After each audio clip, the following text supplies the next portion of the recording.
하나님 말씀은 여호수아 7장 1절에서 15절까지 말씀입니다. 여호수아 7장 1절에서 15절까지 말씀 한 절 한 절 교독하겠습니다. 이스라엘 자손들이 온전히 바친 물건으로 말미암아 범죄하였으니 이는 유다 지파 세라의 증손 삽디의 손자 달미의 아들 아간이 온전히 바친 물건을 가졌습니다. 여호와께서 이스라엘 자손들에게 진노하시니라. 여호수아가 여리고에서 사람을 베델 동쪽 베다웬 곁에 있는 아이로 보내며 그들에게 말하여 이르되 올라가서 그 땅을 정탐하라 하매 그 사람들이 올라가서 아이를 정탐하고 여호수아에게로 돌아와 그에게 이르되 백성을 다 올라가게 하지 말고 2-3천 명만 올라가서 아이를 치게 하소서. 그들은 소수이니 모든 백성을 그리로 보내어 수고롭게 하지 마소서 하므로 백성 중 3천 명쯤 그리로 올라갔다가 아이 사람 앞에서 도망하니 아이 사람이 그들을 36명쯤 쳐 죽이고 성문 앞에서부터 스바림까지 쫓아가 내려가는 비탈에서 쳤으므로 백성의 마음이 녹아 물같이 된지라. 여호수아가 옷을 찢고 이스라엘 장로들과 함께 여호와의 궤 앞에서 땅에 엎드려 머리에 티끌을 뒤집어 쓰고 저물도록 있다가 이르되 슬프도소이다. 주 여호와여 어찌하여 이 백성을 인도해 요단을 건너게 하시고 우리를 아모리 사람의 손에 넘겨 멸망시키려 하셨나이까. 우리가 요단 저쪽을 만족하게 여겨 거주하였다면 죽을 뻔하였나이다. 주여 이스라엘이 그의 원수들 앞에서 돌아섰으니 내가 무슨 말을 하오리이까. 가나안 사람과 이 땅의 모든 사람들이 듣고 우리를 둘러싸고 우리 이름을 세상에서 끊으리니 주의 크신 이름을 위하여 어떻게 하시려 하나이까 하니 여호와께서 여호수아에게 이르시되 일어나라 어찌하여 이렇게 엎드렸느냐. 이스라엘을 범죄하여 내가 그들에게 명령한 나의 언약을 어겼으며 또한 그들이 온전히 바친 물건을 가져가고 도둑질하며 속이고 그것을 그들의 물건들 가운데에 두었느니라. 그러므로 이스라엘 자손들이 그들의 원수 앞에 능히 맞서지 못하고 그 앞에서 돌아섰나니 이는 그들도 온전히 바친 것이 됨이라. 그 온전히 바친 물건을 너희 중에서 멸하지 아니하면 내가 다시는 너희와 함께 있지 아니하리라. 너는 일어나서 백성을 거룩하게 하여 이르기를 너희는 내일을 위하여 스스로 거룩하게 하라. 이스라엘의 하나님 여호와의 말씀에 이스라엘아 너희 가운데 온전히 바친 물건이 있나니 너희가 그 온전히 바친 물건을 너희 가운데서 제하기까지는 내 원수들 앞에 능히 맞서지 못하리라. 너희는 아침에 너희의 지파대로 가까이 나오라.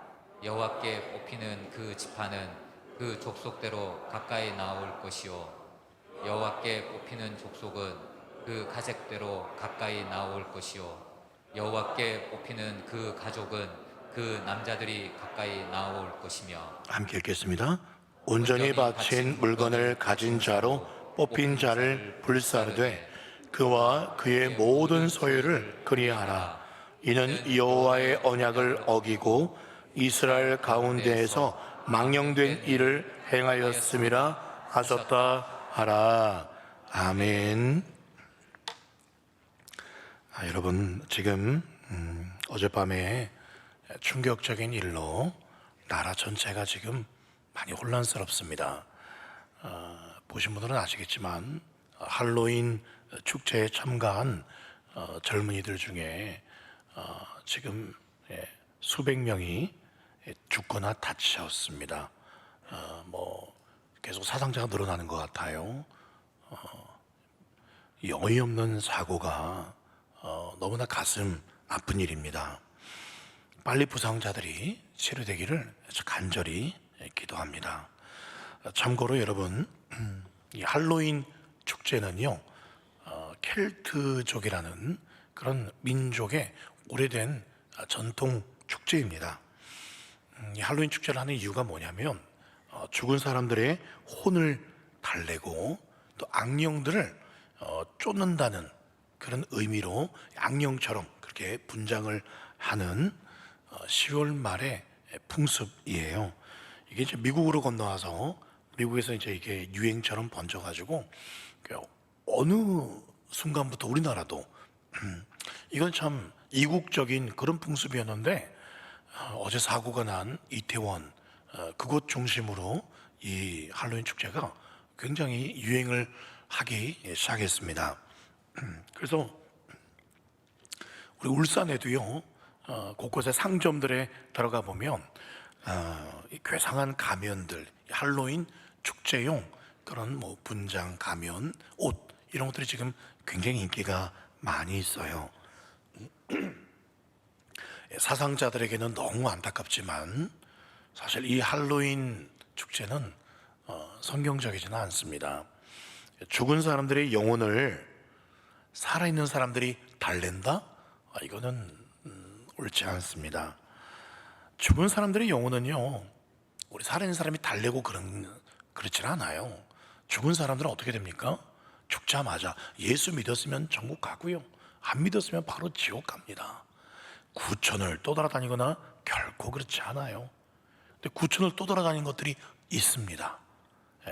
바로 타락한 천사들, 마귀의 부하들, 귀신들입니다. 이 악령들은요 우리도 뭐 사람들이 이렇게 뭐 호박 가면을 쓴다거나 무슨 뭐 그렇게 분장을 한다고 해서 악령들이 아이고 무서워라, 너희도 우리와 같은 악령이네 하고 넘어가고 결코 그렇지 않아요. 그런 것들이 악령을 이겨낼 수 있는 게 아닙니다. 오직 능력의 이름, 예수 이름만이 악한 영들을 이길 수 있음을 믿습니다. 마찬가지로 오늘 말씀에서도 너무나 안타까운 죽음의 이야기가 기록되어 있습니다. 결국 하나님의 백성들에게서 일어나지 말았어야 될 전쟁에서의 패배, 그리고 백성들, 군사들의 죽음이 일어났습니다. 바로 아이성 싸움이에요. 아이성. 우리가 여호수아 말씀을 시작하면서요 가나안 땅에 들어와서 이 가나안 전쟁은 창이나 칼로 하는 전쟁이 아니라 그랬습니다. 어떤 전쟁입니까? 하나님의 은혜로 하나님께 순종해서 하나님께서 이기게 하시는 전쟁이에요. 하나님이 이미 가나안 땅을 우리에게 주셨다, 이 성을 너에게 주셨다라고 말씀하셨어요. 그냥 하나님 믿고 하나님 말씀대로만 순종해서 하나님 어떻게 하면 됩니까? 묻고 하나님 가르쳐준 대로 순종만 하면 그냥 이기게 되어 있는 그런 싸움이에요. 순종하면 이기고 불순종하면 지는, 결코 숫자가 아니에요. 결코 최첨단 무기가 아닙니다. 오직 순종, 하나님의 은혜입니다. 그런데 오늘 1절 시작부터 하나님은 바로 이스라엘의 죄를 지적하고 계세요. 1절, 이스라엘 자손들이 온전히 바친 물건으로 말미암아 범죄하였으니 이는 유다지파 세라의 정손 삽디의 손자 갈미의 아들 아간이 온전히 바친 물건을 가졌음이라. 여호와께서 이스라엘 자손들에게 진노하시니라. 지금 진노를 당해야 될 게 가나안 족속인데 하나님의 백성들을 진노하고 있습니다. 여러분, 하나님께서 앞에 여리고성을 점령할 때요 어떻게 하라고 했는지 혹시 기억나십니까?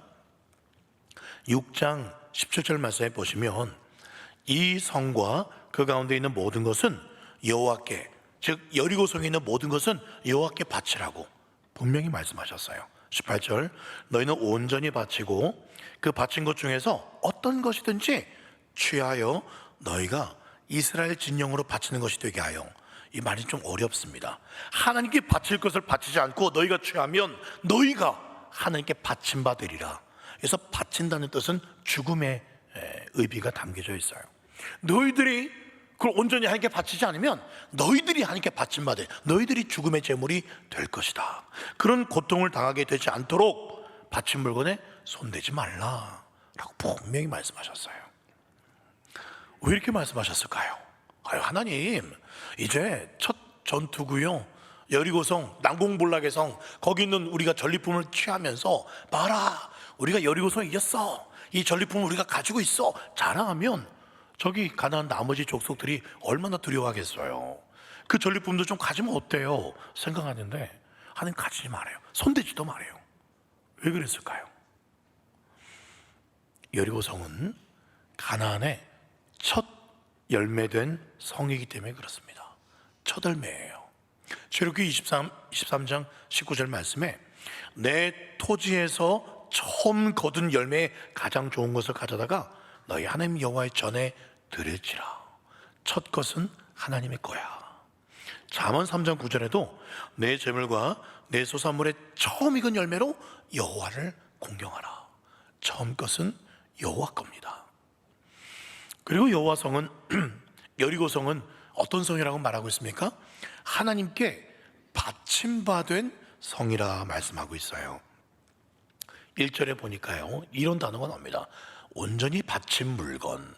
바친 물건, 이 표현이요, 이 오늘 읽었던 7장 말씀에 6번이나 나와요. 하나님께 온전히 바친 물건. 이 바친 물건이란 뜻이 뭐냐면 히브리어로 헤렘이란 단어인데요, 저주받은 물건이란 뜻이 있습니다. 그러니까 반드시 죽임당하는, 죽임당해야 될, 그리고 완전히 해치워져야 될 그런 물건이라는 뜻이 담겨져 있어요. 이건 인간이 소유하면 안 됩니다. 온전히 죽이거나 불태워가지고 하나님께 바쳐줘야 되는 그런 물건이 온전히 바친 물건, 하나님 거라는 거예요. 그런데 여러분, 신기하게도요, 다음 8장 말씀에 보면은요, 이런 기록이 나와 있어요. 여호수아 8장 2절, 너는 여리고와 그 왕에게 행한 것 같이 아이와 그 왕에게 행하되 오직 아이 성에서 탈취한 물건과 가축은 너희가 가져라 라고 말씀하고 있어요. 무슨 말입니까? 여리고성은 첫 성이고, 특별히 여리고성은 하나님께 받침받은 거기 때문에, 하나님 것이기 때문에 건드리면 안 됩니다. 그러나 여리고성 이후에 있는 나머지 성에 있는 모든 전리품들은 너희들 마음대로 가지라는 거예요. 너희 마음대로 가지라는 거예요.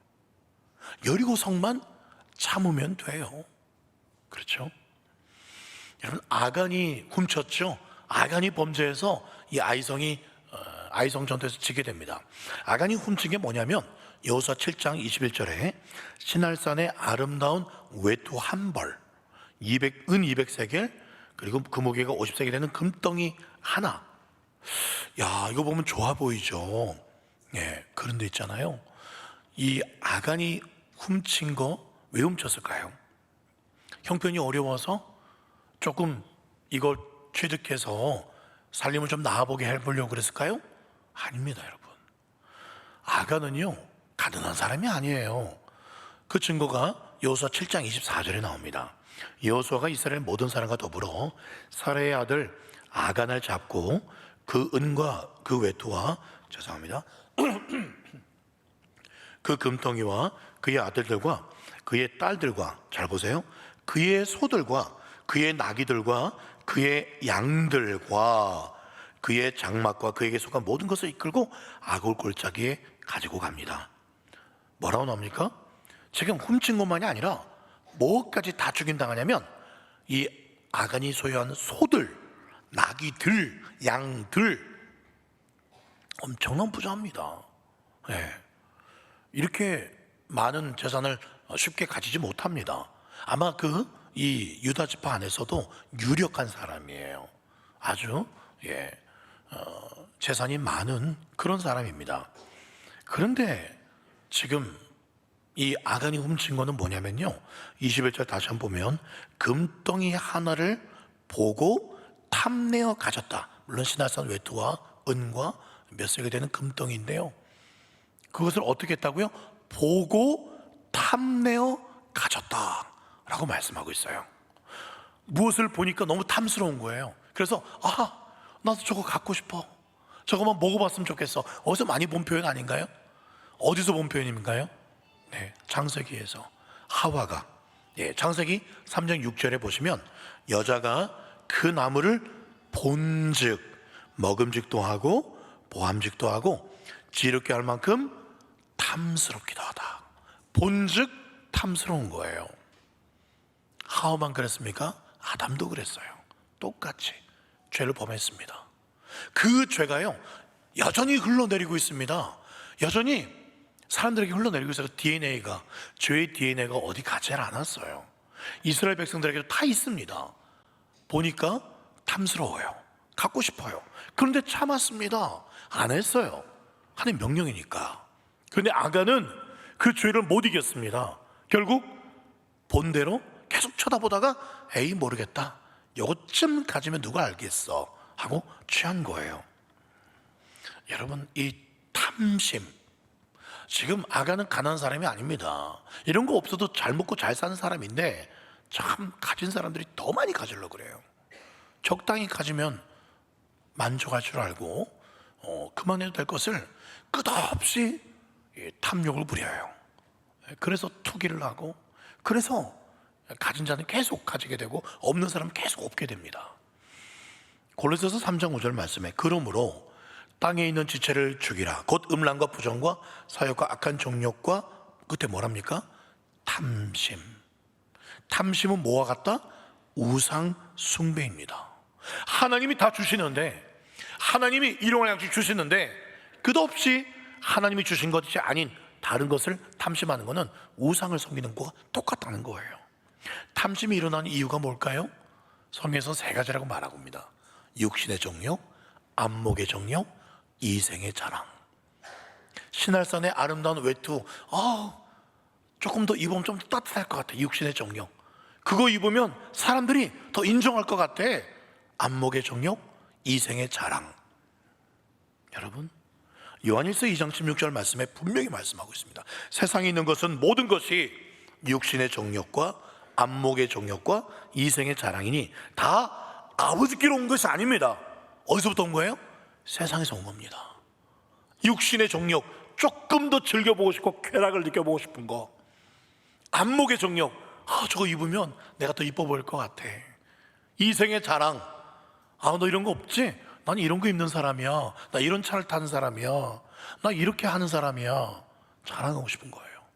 이건 하나님께서 기뻐하는 게 아니라고 분명히 말씀하고 있습니다.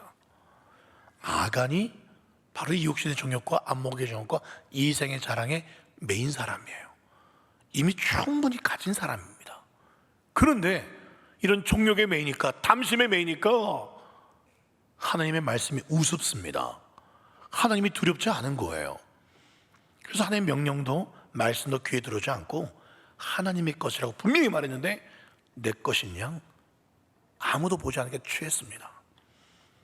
여러분, 혹시 저를 포함해서요, 이 가운데 하나님의 것을 마치 내 것인 양 그렇게 취한 것 혹시 있으십니까? 말라기서 3장 8절 말씀, 사람이 어찌 하나님의 것을 도둑질하겠느냐, 그러나 너희는 나의 것을 도둑질했다 하나님 분명히 말씀하고 있어요. 하나님, 우리 하나님 예배 잘 드리고 있는데요, 감사함을 잘 드리고 있습니다. 이 포로에서 돌아온 사람들이에요. 포로에서 돌아왔으니까 얼마나 똑바로 살겠습니까? 그런데 하나님은 도둑질하고 말하기를 우리가 어떻게 주의 것을 도둑질하였나이까 하는도다. 근데 하나님이 말씀하세요. 너의 11조와 봉헌물, 예배는 나왔지만 온전한 11조와 하나님께 마땅히 바쳐야 될 봉헌물을 바치지 않는다는 거예요. 감사하지 않고 남을 돕지 않고 교회를 사랑하지 않는다는 거예요. 여러분, 11조, 여러분 11조가요 부담되십니까? 부담이 될 수 있습니다. 그런데 11조요 은혜입니다. 은혜예요. 왜 그렇습니까? 일할 수 있는 직장을 하나님이 주셨어요. 일할 수 있는 건강을 하나님이 주셨습니다. 일할 수 있는 지혜도 하나님이 주셨어요. 모든 것을 주시니까 하나님이신데 우리에게 10분의 10을 달라고 하지 않습니다. 그냥 10분의 1만 달라고 하셨어요. 얼마나 감사한 일입니까? 그렇죠. 10분의 9는 우리 거예요. 근데 우리는 그 10분의 1에만 주목해요. 10분의 1 아깝습니다. 우리가 버는 액수가 클수록 더 아깝죠. 10분의 1이 더 커지니까. 여러분, 그게 바로 아간입니다. 더 육신의 정욕과 안목의 정욕과 이생의 자랑으로 10분의 1도 하나님의 건데 아까워서 이거 가지면 내가 더 잘 살 것 같아, 더 나을 것 같아. 하나님, 지금 말고요, 다음에요. 지금 형편이 너무 어려운 거 알죠? 형편 나아지면 우리 가게가, 우리 사업이, 우리 가정에 지금 또 중공업이 너무 힘들잖아요. 하나님 아시잖아요. 나아지면 다음에. 여러분, 그건 아간이에요. 말씀을 준비하면서 저도 봉헌물 중에요, 처음 것을 하나님께 드리지 않은 것이 다 떠올랐어요. 담임 목사가 되니까요, 이리저리 섬기면서 받게 되는 사례들이 있었어요. 근데 제가 그것에 대해서는 무감각했습니다. 이런 것은 지금 당장 또 애들 키우다 보니까 또 들어갈 때가 있으니까 이건 또 감사하게 주신 거네 라는 생각을 해버렸어요. 이건 아차 싶었습니다. 그래서 처음 것은 아니었지만 두 번째 것일지라도 주님께 지금이라도 드리자. 그래서 주중에 얼른 제가 헌금함에다 집어넣어 버렸어요. 혹시나 또 다른 마음이 들까봐. 물론 그 사례들을 가지고 이것저것 하려고 했던 것도 있었지만 지금이라도 그것을 하나님께 드려야만 제 마음이 기쁠 것 같았어요. 모든 것을 주신 내 주님께 늦게나마 깨닫게 해주시고 또 바로 드릴 수 있는 믿음과 용기를 주신 것에 대해서 너무나 감사했어요. 너무나 감사했습니다. 여러분, 하나님께서 분명히 내 마음에 말씀하신 게 있을 거예요. 여러분 마음에 감동 주신 게 있을 겁니다. 이렇게 했으면 좋겠어. 너 저렇게 했으면 좋겠어. 근데 온전히 드리지 못한 것이 있습니까? 그것이 꼭 예물만이 아니라도 네가 저 사람에게 저렇게 했으면 좋겠어. 네가 먼저 잘 섬겼으면 좋겠어. 분명히 감동 주셨는데 싫은데요? 하나님 이거는 아까운데요? 그렇게 당연히 하나님께 드려야 될 걸, 순종해야 될 것을 여러분이 착복한 것, 여러분이 순종하지 않은 것 혹시 있지 않으신가요? 과거 평양 장대영 교회에서요, 길선주 장로님이 회개하면서 대붕이 일어났죠. 그 장로님이 집회 제일 끝날에 그렇게 고백했습니다. 이 집회가 15일짜리 2주간 집회였어요. 그 끝날 즈음에 여러분 왜 이 집회가 2주간 그동안 은혜가 없었냐면 바로 제가 아간이었습니다. 길선주 장로님이 그렇게 고백했어요. 내가 아간입니다. 저 때문에 하나님께서 우리 이 집회에 축복을 줄 수가 없었습니다. 일찍 세상을 떠났던 내 친구가 그 처자식을 좀 잘 돌보라면서 나에게 맡긴 그 재산 중에 일부, 우리나라 지금 돈으로 따지면 한 10만 원 정도, 재산이 많았겠죠. 몇백만 몇천만 원이었겠죠. 그중에 10만 원 정도를 수고비조로 그냥 이렇게 포켓에 넣은 거, 그거 도둑질했습니다. 제가 가로챘습니다. 제가 도둑놈입니다. 아간입니다. 공개적으로 자백했어요. 이 자백이 계기가 되어서요, 많은 교인들이 자신의 죄를 참여하기 시작합니다. 나도 아간입니다. 저도 아간입니다. 하나님의 것을 온전한 11조를 드리지 않았고 하나님 것 하지 않았어요. 제가 불순종했습니다. 제가 아간입니다. 그렇게 하면서 회개가 터져나오면서 그런 회개가 새벽 2시까지 이어졌다 그래요. 그래서 평양 대붕이 시작이 된 겁니다. 여러분, 초대교회 대붕은 언제 시작했을까요? 초대교회 베드로가 기적을 행하니까요, 물론 안진명이가 일어나니까요 5천 명이 믿습니다. 방언을 했더니 처음 방언하고 회개하라 외쳤을 때 3천 명이 믿었고요, 성전 비문에 안진명이 일으켰더니 5천 명이 믿었습니다. 그래서 부흥할까요? 그래서 진짜 부흥했을까요? 아닙니다. 진짜 부흥은 거기서 시작한 게 아니에요. 사도행전 5장 1절에 보면 아나니아라는 사람이 그의 아내 삽비라와 더불어 소유를 팔아서 2절 그 값에서 얼마를 감춥니다. 그러자 남편과 아내 둘 다 죽습니다. 이 아나니아 삽비라 공명심이 있었어요. 자기 이름을 내세우고 싶었습니다. 보니까 바나바라는 사람도 전 재산 바치니까 다 박수 받네. 나도 교회에서 중직자인데 아나니아 모르겠어요. 장립사님, 장로님, 삽비라 권사님 중직자였으면 틀림없습니다. 그래서 중직자인데 이것 정도 안 해도 되나. 그래서 전 재산 바치는 척 하면서 아깝죠. 분위기가 다 바치는 분위기니까. 그래서 그 중에 일부를 떼냈습니다. 요것만큼은 좀 내가 딴 데 써야겠다. 그게 들켰죠. 베드로, 성령 충만한 베드로에게. 그래서 둘 다 죽임을 당합니다. 야, 하나님 너무하신다. 전 재산 바치고 그 중에 일부를 뺐는데. 네. 그리고 이 길선주 장로님도 친구 처자식을 먹여 살리려면 10만 원이 뭡니까? 몇백만 원은 좀 있어야 좀 도와줄 수 있고 수고비를 받아야죠. 그런데 하나님은 그게 아니에요. 하나님은 온전히 바친 물건, 이거 반드시 내 거라 그러면은 거의 손도 대면 안 되고 그것 흑심도 보면 안 됩니다. 여러분, 아나니아 삽비라 죽어버렸어요. 교회가 어떻게 되었을까요? 야, 저 교회 보니까 무슨 장로님이 또 권사님이 바로 즉사를 해버렸대. 거짓말해가지고 야 그게 중직자가 죽었네? 그러면서 그 교회가, 이 초대교회가 손가락질 받았을까요? 아닙니다. 성령께서 그 교회를 거룩하게 만드시니까요, 거룩하게 만드시니까 5장 11절에 보시면 온 교회와 이 일을 듣는 사람들이 다 크게 두려워하고요, 12절 사도들의 손을 통해서 민간의 표적과 기사가 더 많이 일어납니다. 왜요? 교회가 거룩해지니까.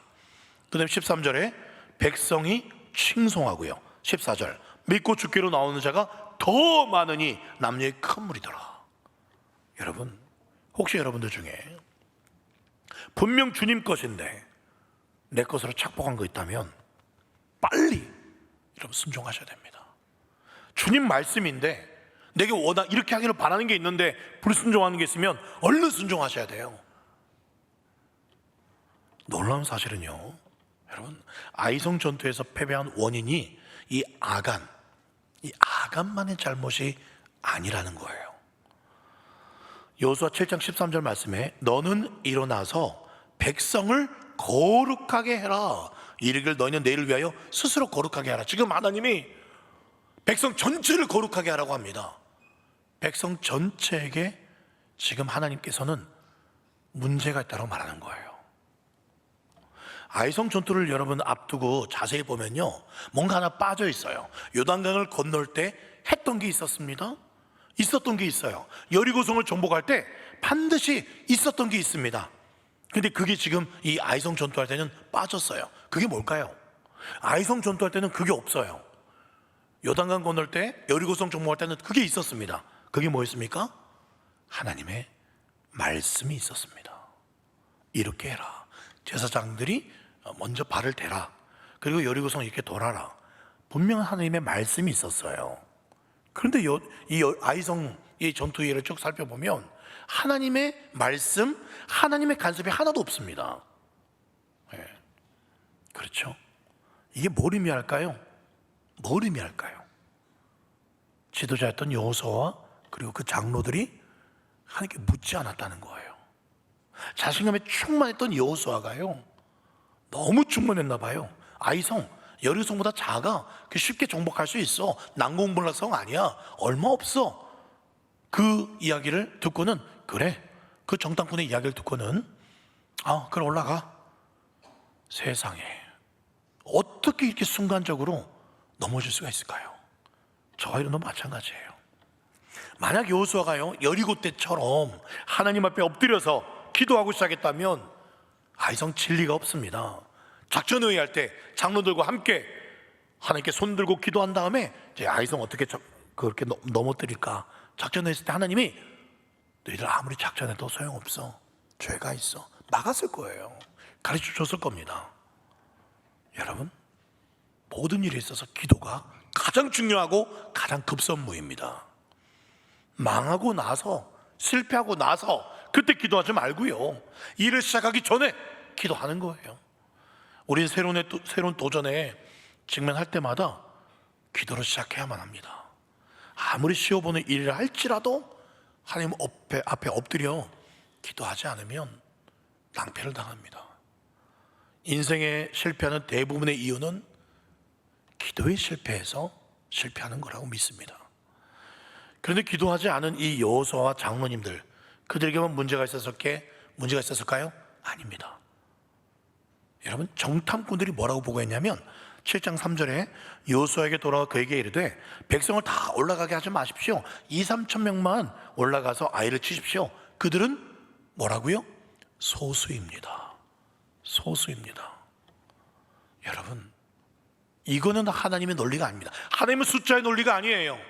아무리 조건이 많아도 하나님은 하나님의 은혜를 믿고 순종하면 하나님께서 망하게 하시는 거예요. 지금 이 정탐꾼들이 뭐라고 말하고 있습니까? 그들은 소수입니다. 하나님의 은혜를 바라보지 않고 갈렙과 여호수아처럼 하나님이 함께 하시면 우리가 이길 수 있습니다. 그 고백이 아니에요. 사람의 논리, 숫자의 논리, 인생의 논리로 다가가고 있어요. 우리 힘으로 얼마든지 이길 수 있습니다. 하나님께 기도 안 해도 하나님의 그런 작전 필요 없습니다. 우리 힘으로 할 수 있습니다. 교만한 거예요. 그리고 여러분, 이 정탐꾼들이 제대로 정탐 안 했습니다. 여호수아 8장 25절에 보면 아이 사람들은 남녀가 모두 12,000명이라 라고 말씀하고 있어요. 숫자가 12,000명이면 거기서 전투할 수 있는 병력 숫자는 많게 잡으면 한 3,000명 정도 돼요. 군인이 한 3,000명 정도 됩니다. 그런데 지금 아이성은요 고지대에 있습니다. 말씀에도 나오지만 그들이 비탈길에 내려와서 이스라엘 백성을 쳤다라는 기록이 나와 있어요. 높은 데서 내려오는 그런 유리한 고지에 아이성이 있습니다. 그런데 이 군사 작전상요, 지금 3,000명이 내려오면 우리 밑에서 이스라엘 백성이 올라가잖아요. 올라가려면 위에서 내려오기도 쉽고 던지기도 쉽고 충분히 이 군사력이 막강하기 때문에 이 3,000명을 이기려면 이 숫자보다는 최소한 3배에서 5배는 더 많은 군인이 있어야 위에서 내려온 3,000명을 이길 수가 있습니다. 근데 몇 명이 올라갔어요? 3,000명만 올라갔습니다. 3,000명 대 3,000명 질 수밖에 없어요. 이 숫자로 따져도. 그러니까 지금 이 사람들이, 이 정탐꾼들이 이런 지형이라든가 이런 모든 군사적인 그런 생각에서도 제대로 된 정탐하지 않았고 제대로 된 보고를 하지 않았습니다. 직무를 유기했어요. 왜요? 하나님이 도와주시겠지. 우리가 요단강도 건넜고 여리고성도 무너뜨렸는데 하나님 알아서 도와주겠지. 3,000명 충분합니다. 그냥 올라가십시오. 다른 방법 뭐 하나님께 굳이 묻지 마십시오. 여러분, 그래서 결국 어떻게 됐습니까? 36명이 죽었어요. 자신들이 이 여리고성을 무너뜨린 양, 자신들의 힘으로 요단강을 건넌 양, 그러니까 자신들의 힘으로 아이성도 무너뜨릴 수 있다고 그렇게 백성들이, 이 군사들이 교만했어요. 여러분, 분명히 이 가나안 전쟁은 숫자 싸움이 아닙니다. 하나님의 은혜, 순종하면 되는 것이고 불순종하면 지는 겁니다. 그거밖에 없어요. 우리도 마찬가지예요. 교회는 숫자가 중요한 게 아닙니다. 정말 하나님을 찾는 소수, 정말 하나님께 온전히 예배드리는 소수, 온전한 11조를 드리고 하나님께서 기뻐하는 걸 진짜 순종하는 소수, 그들의 예배를 기뻐 받으세요. 수천 명, 수십만 명의 교세를 가진 교회라 할지라도 정말 하나님께서 기뻐하는 사람들이 아니라면 예배를 받지 않습니다.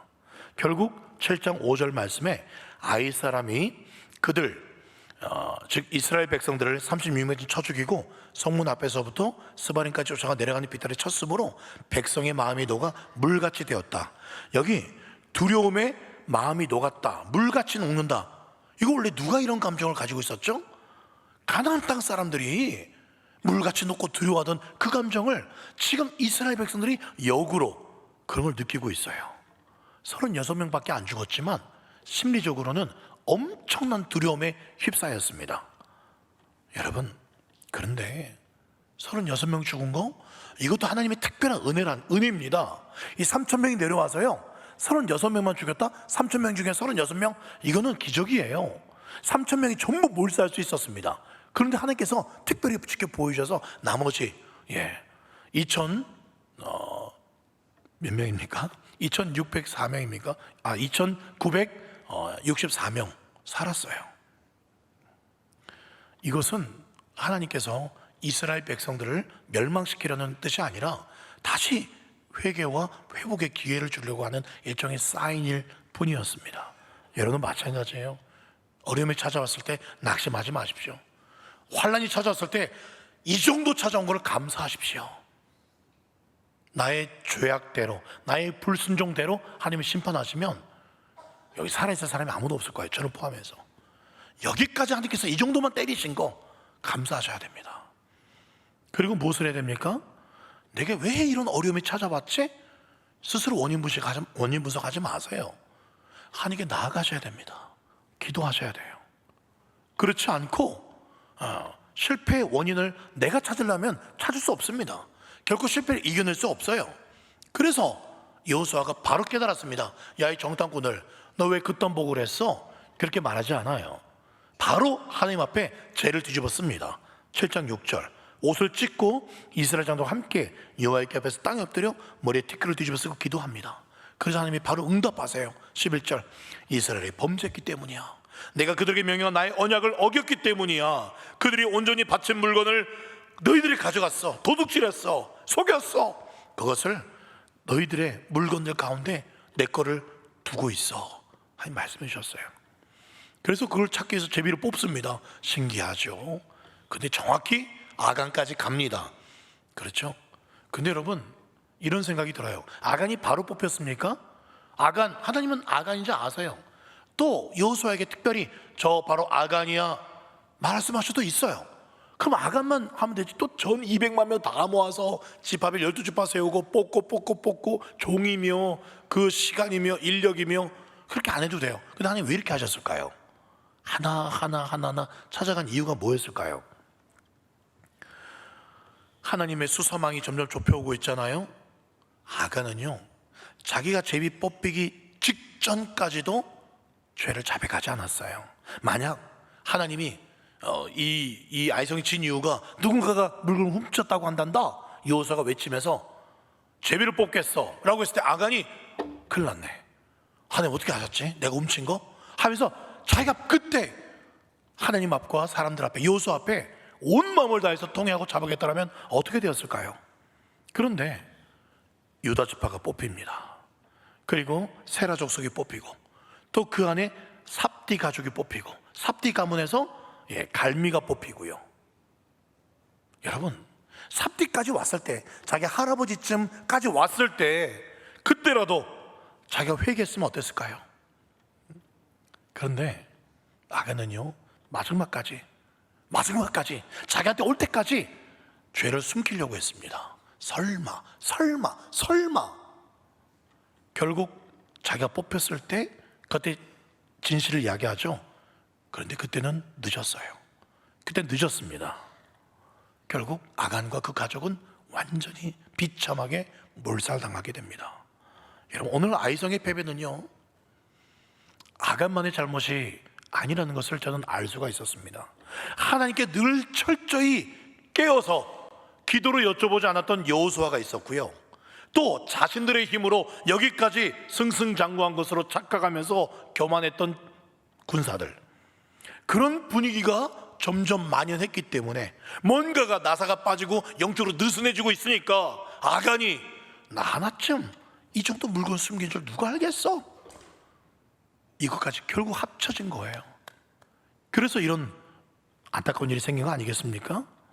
저는 이 말씀을 묵상하면서요, 혹시 우리 교회 가요, 저기 행복축제라는 영혼을 구원해내는 영적 아이성 전투를 눈앞에 두고요, 저부터 시작해서 우리 모두에게 영적으로 느슨해져 버려져 있는 그런 모습은 있지 않은가 돌아보게 되었어요. 저에게 그런 모습이 있더라고요. 지난주에 여리고성 설교를 하니까 성도들이 은혜 받았던 말씀을 여러분들이 해주셨어요. 여러분들이. 그리고 또 성김회에 가서 또 열심히 그 설교했고, 거기서 또 막 사람들이 은혜 받았다고 막 말씀하셨어요. 예. 그리고 또 돌아왔어요. 돌아왔는데 1년 동안 또 돌아본 또 하나님의 은혜가 컸고, 왠지 그러니까 제 마음에 느슨함이 찾아왔어요. 느슨해져 보는 게 있었어요. 주초에. 내가 혹은 우리가 지금 그런 분위기를 만들고 있지는 않은가 돌아보셔야 됩니다.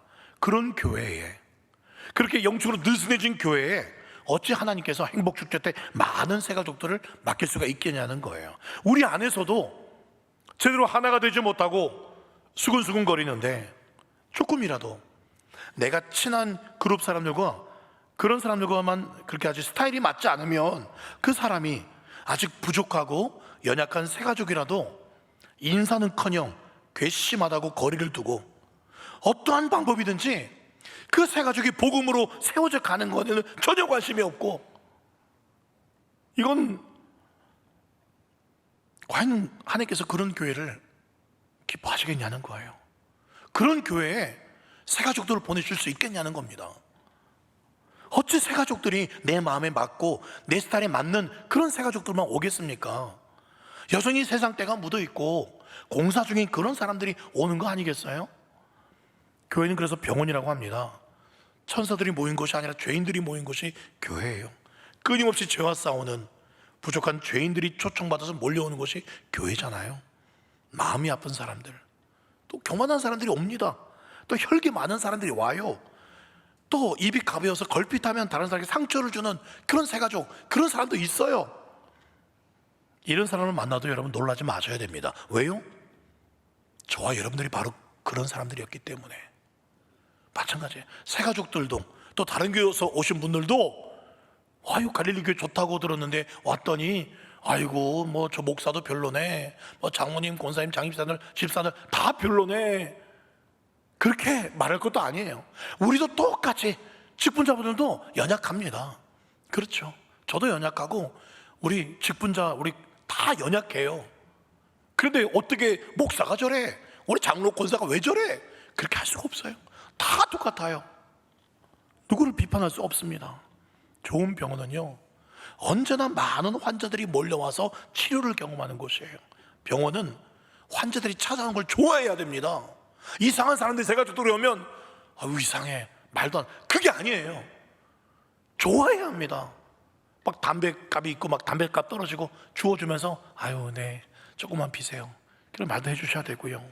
네, 어제도 제가 나가는데 여기 토요일 밤에 문 잠그고 나가는데 여자애 2명이서 담배 피우고 있더라고요, 고등학생들이. 그래서 제가 이놈들 담배 냄새가 자고 담배 꽁초 버려졌어요. 애들 담배 폈구나 했더니 안 폈대요. 거짓말 하더라고요. 부딪힌 담배 냄새 나고 있는데 안 폈대요. 2명이 냄새 나는데 했더니 안 폈대요. 그럼 CCTV 한번 돌려봐야겠다. 그 바로 머리 뒤에 CCTV가 있었거든요. 핸드폰으로 CCTV 볼 수가 있어요. 보자 가니까 막 눈치를 보는 거예요. 폈구나 이놈들 했더니 네 그래 펴도 괜찮은데 걔들 건강 생각해야지 놈들아, 건강 생각해야지. 야 지금부터 그러면 폐 안 좋아진다. 그렇게 또 좋게 달래고 그리고 또 그렇게 제가 잘 보내주었어요. 여러분 교회는 죄인들이 찾아오는 겁니다. 교회는 흠이 있어요. 부족함이 있습니다. 상처투성이에요. 그게 교회입니다. 그럼에도 불구하고 하나님의 교회예요. 왜요? 이 교회의 머리가 예수 그리스도이기 때문에 그렇습니다. 교회가 아무리 연약해 보이고 저 교회는 참 이상한 새신자도 있다더라, 괜찮아요. 그래도 영광스러운 교회입니다. 왜요? 그 안에 주님이 함께 계시기 때문에 그렇습니다. 여러분 기억하셔야 됩니다. 너도 환자고 나도 환자다. 새가족도 환자고 우리 권사님, 집사님, 목사 저도 다 환자예요. 온전하지 않습니다. 그래서 에베소서 2장 22절 말씀에 성령 안에서 하나님이 거하실 처소가 되기 위하여 함께 지어져 가고 있는 거예요. 그래서 교회는 늘 공사 중이에요. 주님 오시는 그날까지 우리 모두가 치료 중이고 공사 중이에요. 옆 사람의 아픔을 나의 아픔으로 여길 수 있는 사람, 나의 치부를 드러내고도 부끄럽지 않은 그런 공동체, 정말 그런 공동체를 만드는 게 시급하다는 그런 생각을 최근에 좀 많이 느끼고 있습니다. 그런 이야기들이 계속 들리고 있어서 야 정말 교회가 정말 사랑하는 교회가 정말 사랑 있는 교회다. 정말 그렇게 내가 먼저 엎드릴 수 있는 그런 분위기를 만드는 게 시급하다는 그런 생각을 주님께서 1년 지나고 새롭게 하게 하십니다. 여러분 십자가가 걸려있다고 해서 다 교회가 아니에요. 교인이 많고 건물이 크고, 야 갈릴리 교회는 구석구석 아주 기도실이 편백나무로 만들어져 있고 아이들 놀이시설, 책 볼 수 있고 카페가 있어. 참 좋습니다. 그러나 그런 교회 안에 싸움이 있고 그런 교회 안에 새가족을 향해서 또는 우리 또 직분자를 향해서 서로 그런 분열이 있다면 그 교회는 예수님이 주인인 교회가 아니에요. 여러분 마음속에 아직도 미워하는 사람이 있습니까?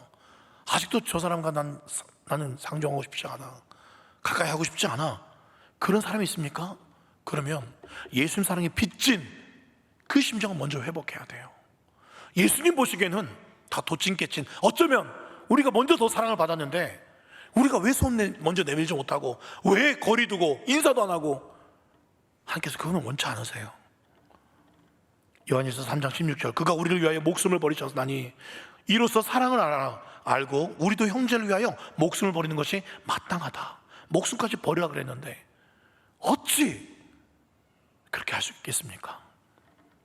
주위에서 우리 갈릴리 교회를 바라볼 때 우리 사실 제일 큰 교회다 그렇게 소문나기보다도요 정말 저겐 사랑이 많은 교회다, 정말 섬기고 희생하는, 자 권사님이라는데 장로님이라는데 목사님이라고 하는데 더 먼저 섬기고 처음 보는 사람인데도 참 문제 많은 참 말 많은 새가족이라고 하는데도 야 그런 거 아랑곳하지 않고 다 받아주고 정말 천사 같더라. 이게 정상 아니겠어요? 말씀을 맺겠습니다. 여러분 여호수아 7장 26절 이렇게 기록되어 있습니다. 그 위에 돌 무더기를 크게 쌓았더니 오늘까지 있더라. 여호와께서 그의 맹렬한 진노를 그치시니 그러므로 그곳 이름을 오늘까지 아골골짜기라 부르더라. 아골, 괴롭다는 뜻입니다. 고통이란 뜻이에요. 괴로운 골짜기에 아간의 가족들이 죽임당했습니다. 너무 안타까운 것은 정말 그 공동체의 분위기가 더욱 깨어있고, 여호수아가 끊임없이 깨어있고, 저도 깨어있고, 그 장로님도 깨어있고, 군사들, 백성도 깨어서 하나님의 은혜 없이는 안 됩니다, 나는 아무것도 아닙니다 라는 그런 분위기였다면 이런 아간이 나왔을까? 아간의 가족이 결국 그렇게 죽임 당했을까? 우리 교회는 어떤 가족이 교회를 떠나는 일이 생길 수가 있었을까? 우리가 이렇게 깨어서 기도하고 더 사랑했더라면, 여러분, 그런 괴로운 골짜기가 바뀔 수 있어요. 호세아 2장 15절 말씀, 거기서 비로소 그의 포도원을 그에게 주고 아골 골짜기로 소망의 문을 삼아주신다. 소망의 문, 아골 골짜기였는데 그 아골 골짜기를 소망의 문으로. 여러분, 다른 사람이 저 아간 같아 그러지 마세요. 아간은 나예요. 접니다. 아간과 같은 나를요, 아골 골짜기로 보내지 않으시고 소망의 문으로 인도하시는 그 하나님 아버지의 특별하신 사랑이, 예수님의 그 죽기까지 순종하신 그 십자가의 사랑이, 오늘도 내 안에서 탄식하시며 도와주시는 성령 하나님의 그 엄청난 사랑이 편함없이 나를 붙들고 있기 때문에, 아간과 같은 나도 사랑해 주셨는데 나도 왜 또 다른 아간과 같은 사람을 품지 못할 수가 있겠냐는 겁니다. 그렇기에 나 같은 사람도 아골 골짜기로 보내지 않고 소망의 문으로 인도하셨듯이 내가 받은 그 엄청난 사랑으로 사랑하는 내 교회를 사랑하며 섬기겠습니다. 여전히 내 마음에 안 들고, 여전히 나에게 상처 주고, 여전히 나랑 스타일이 안 맞는 사람이라 할지라도, 그런 새가족이라 할지라도, 그런 기관 사람이라 할지라도 죽기까지 순종하신 그 십자가의 사랑으로, 주여 내 자존심 내려놓겠습니다. 내가 뭔데, 내가 교회 좀 빨리 왔다고, 교회 좀 오래 있었다고, 내가 먼저 권사 됐다고, 장로 됐다고, 목사 되었다고, 여러분, 그 하나님께서 아간이라고 생각합니다. 큰일 납니다. 그렇게 해서는 안 됩니다. 다 내려놓고, 내 자존심 다 내려놓고, 오히려 그 사람과 한 몸이 되기를 주저하지 않고 함께 우리 구주 예수님 안에서 지어져 가겠습니다. 그렇게 고백하면서 늘 기도에 깨어있고 늘 사랑이 흘러넘치는 참 예수 가족, 예수 사랑 되시는 저와 여러분 되기를, 우리 갈릴리 교회 되시기를 예수님의 이름으로 간절히 축원드립니다. 네, 같이 우리 보혈을 지나 우리 찬양하고 기도하겠습니다. 주님, 보혈에 내 모든 것 내려놓겠습니다. 보혈을 지나, 보혈을 지나 하나님 품으로, 보혈을 지나 아버지 품으로, 보혈을 지나 하나님 품으로 한 걸음씩 나갈래. 보혈을 지나 하나님 품으로, 보혈을 지나 아버지 품으로, 보혈을 지나 하나님 품으로 한 걸음씩. 주여, 존귀한 주 보혈이 아간 같은 나를 씻어주옵소서. 존귀한 주 보혈이 내 영을 새롭게 하시네. 존귀한 주 보혈이 내 영을 새롭게, 존귀한 주 보혈이 나를 새롭게 하소서. 존귀한 주 보혈이 내 영을 새롭게 하시네. 존귀한 주 보혈이 내 영을 새롭게 하시네. 우리 같이 한번 기도했으면 좋겠습니다. 같이 기도하십시다. 하나님께서 원하시는 것은요, 악한 한 사람을 멸하는 게 아니에요.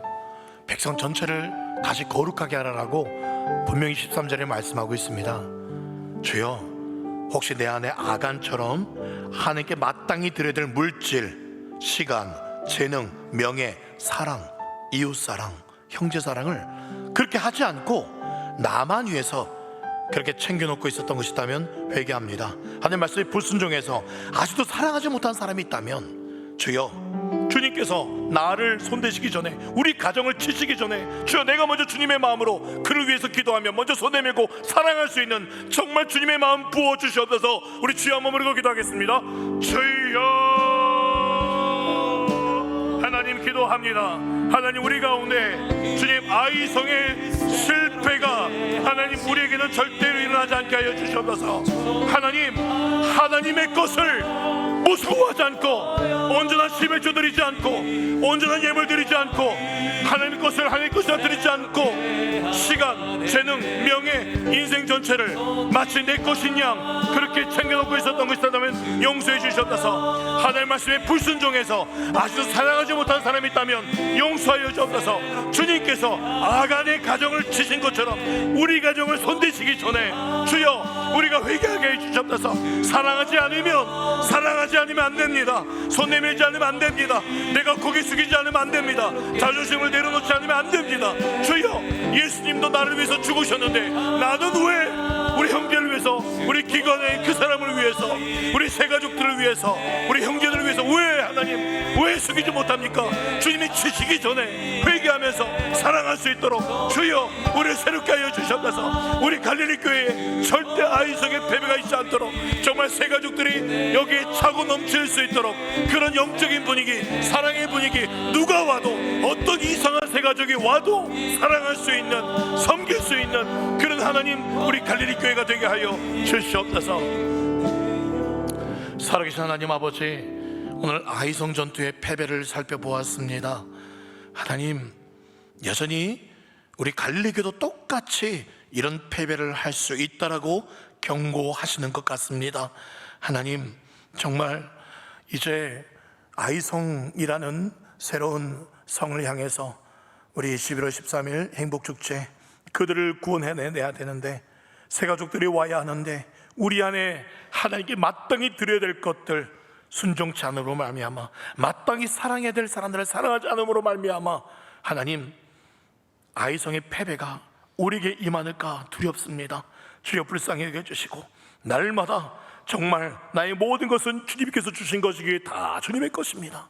온전한 11조로 감사의 물로 첫 열매를 하나님께로, 그리고 하나님, 열매뿐만 아니라 예물뿐만 아니라 마땅히 하나님 사랑, 이웃 사랑, 사랑이 될 사람들 사랑할 수 있는 하나님, 우리 기관이 결코 어느 한 사람도 소외되는 사람이 없도록, 우리 구역 안에 어느 한 사람도 사랑받지 못한 사람이 없도록, 우리 새가족들 중에 어느 한 사람도 하나님, 나와 스타일이 다르고 성격도 다르고 좀 뭔가 다르다고 이상하다 할지라도 하나님 얼마든지 사랑할 수 있고, 내가 그냥 주님께서 나를 받아주셨듯이 나도 그 사람을 받아주고 사랑하고 기도해주고 섬길 수 있는 정말 사랑이 넘치는 우리 갈릴리 교회 되게 하여 주시옵소서.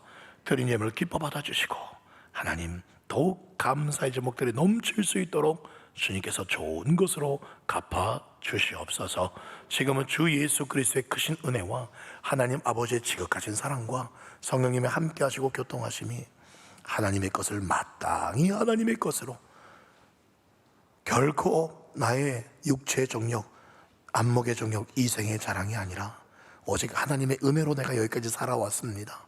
순종하면 복을 받고, 불순종하면 하나님의 또 매를 맞음에, 하나님, 결코 우리 갈릴리 교회, 우리 가정에는 여호와 하나님 한 분만으로 순종하겠습니다 라고 다짐하며 복받기를 소망하는 우리 갈릴리 교회 모든 성도들 가정 위에, 우리 갈릴리 교회 위에 지금부터 영원토록 함께 있을지어다.